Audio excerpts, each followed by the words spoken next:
I bet you don't know this plant.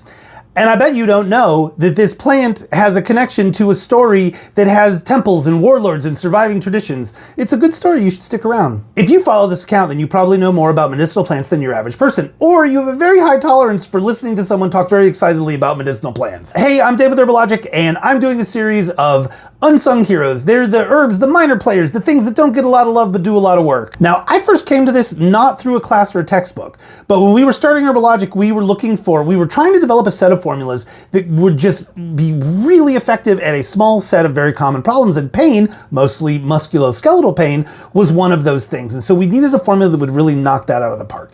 And we employed one of our old professors to help us with this task, and she called some friends in China. She did a little bit of research and she came up with this formula. And in this formula is this one herb. But the backstory on the formula is where it gets really interesting. So in 1929, there's a Shaolin temple at Songshan, and it was besieged by warlords.